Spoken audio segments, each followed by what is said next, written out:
A paz do Senhor Jesus esteja com todos. Bem, hoje é o nosso 115º dia da nossa leitura anual da Bíblia. E eu gostaria de comentar hoje do capítulo 19 ao capítulo 21 do segundo livro dos Reis. Gente, quanta história tremenda que tem essa parte, das histórias da Bíblia.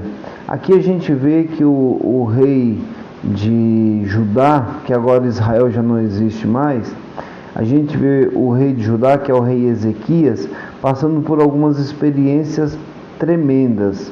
O rei a nação que havia subjugado Israel foi a nação da Assíria. Esses assírios, eles eram terríveis, eles eram maldosos, eles eram extremamente violentos, e agora ele está ameaçando o reino de Judá, que é o reino do sul.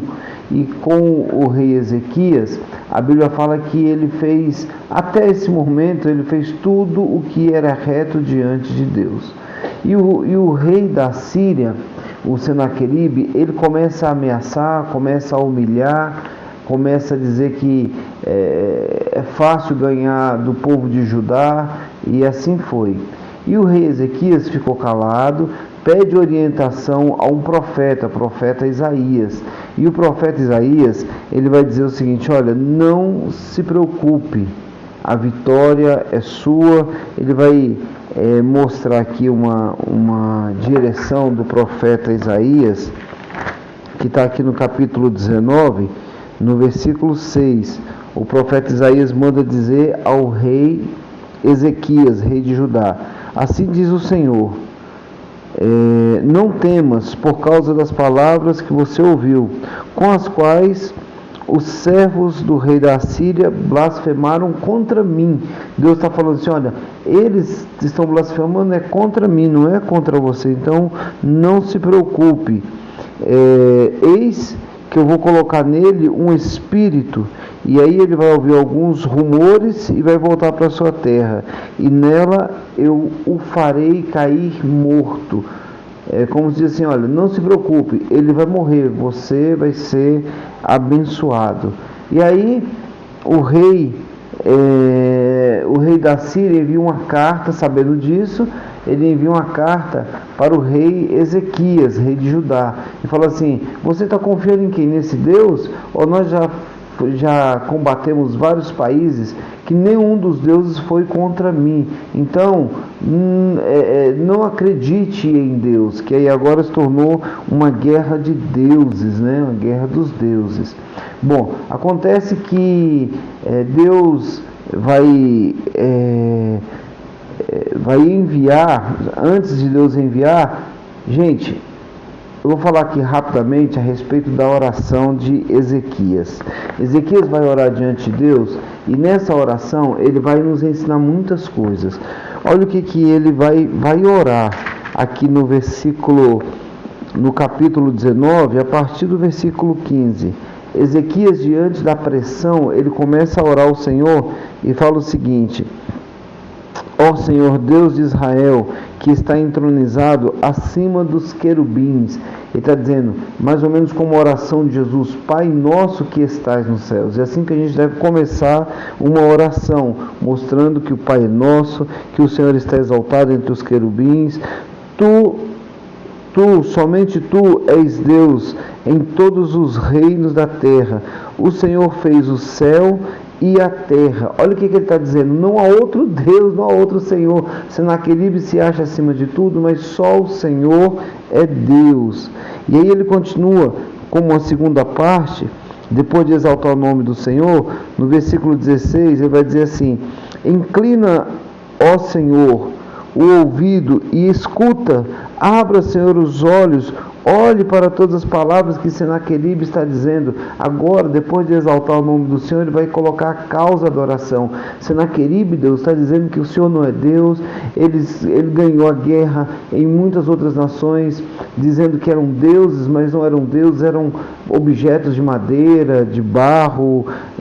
Então ele apresenta a situação diante de Deus. E assim a gente deve orar, exaltar a Deus, apresentar a queixa ou a causa diante de Deus.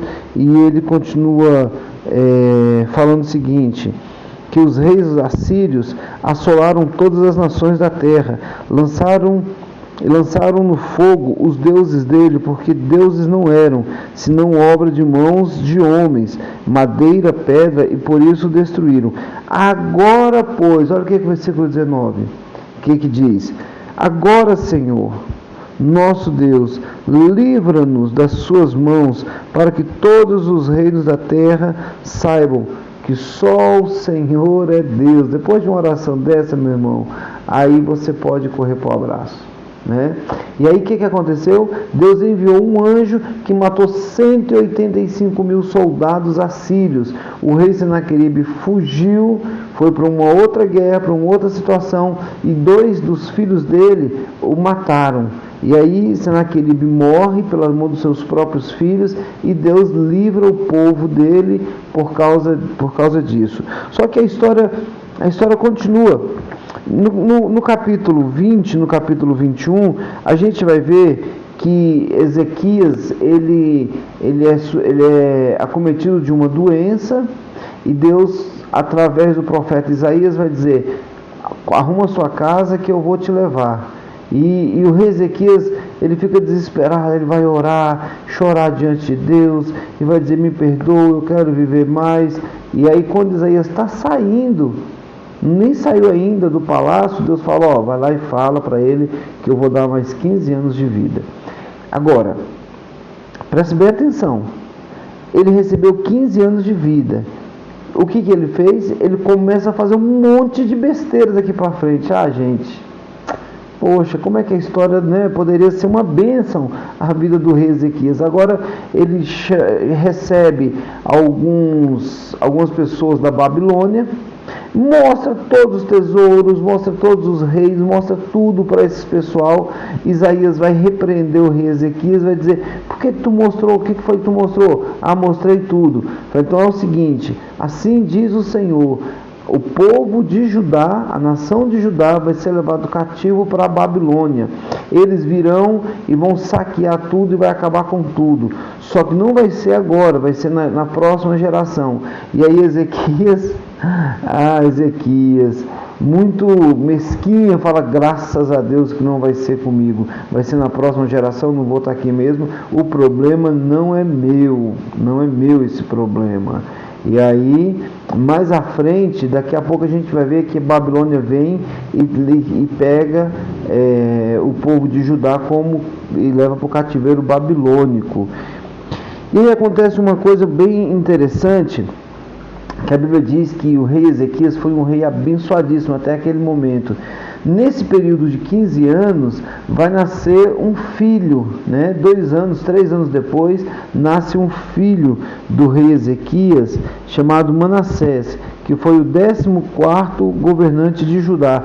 Pensa num homem terrível, maldito, um homem que começou a colocar dentro do templo os deuses de Aserá, os deuses de Baal. Ele começou a professar outros deuses, ele chegou a matar crianças, ele sacrificou um dos seus filhos ao deus Moloque. Ele começa a assassinar um monte de gente, morreu muitas pessoas. Gente, leia o texto direitinho, observe, a partir do versículo 9 até o versículo 16, você vai ver o tanto que Manassés blasfemou, ele era um blasfemo. Manassés, ele pratica idolatria, ele faz tudo de errado, ele sacrifica o próprio filho, é uma coisa terrível, E aí o Senhor vai prometer trazer os males de Jerusalém da mesma forma que fez com Samaria. Depois você não vai dar para a gente ler agora, mas leia o versículo 13 ao versículo 15, que você vai ver a maldição que Deus lançou sobre Judá, que aconteceria o que aconteceu lá com o povo de Israel. O que aconteceu com a Samaria, agora vai acontecer aqui com Jerusalém. E aí esse rei Manassés morre, e o seu filho Amon, que também foi um homem maldito, fez as mesmas práticas e fez uma apostasia, né? E ele pratica toda a idolatria. É interessante que os próprios servos do rei Amon matam ele, né? E esses servos são mortos pelo povo. Então, a partir de agora, depois do rei Amon, quem vai assumir aí é um rei abençoado, Josias, que isso é assunto para nossa próxima leitura, tá bom? Então, gente, tremendo isso aqui. Começa a aprender que a oração ela tem um propósito. Deus, ele se ira contra o pecado. Não adianta ninguém querer se levantar contra Deus, porque grande é o nosso Deus. Que Deus te abençoe e tenha uma excelente leitura.